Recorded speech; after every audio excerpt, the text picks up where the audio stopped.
Des cris de colère et la sidération pour les proches de décédées mortes pendant les manifestations. Sur ces images, on voit cette jeune fille de 24 ans, aspirante religieuse, en tête du cortège du quartier de Kitambo, peu avant que la police n'intervienne violemment.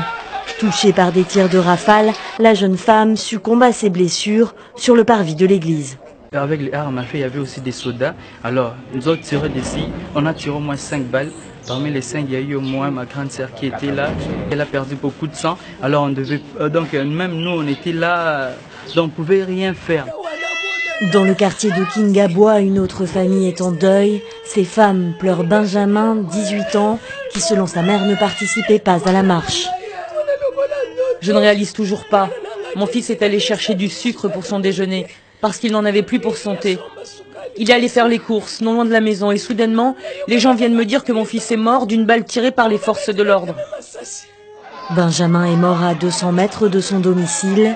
Dans ce quartier du nord de la capitale, les habitants ont résisté aux policiers pour qu'ils n'emmènent pas le corps. Les soldats ont envoyé des jeeps pour récupérer le corps, pour effacer les traces. Ensemble, avec les habitants du quartier, nous sommes opposés à ces forces de l'ordre. La MONUSCO a gardé le corps. Et ces soldats ont tout fait pour le récupérer, mais sans succès. 24 heures après la répression de marches pacifiques contre le maintien au pouvoir de Joseph Kabila, les violences sont encore dans tous les esprits.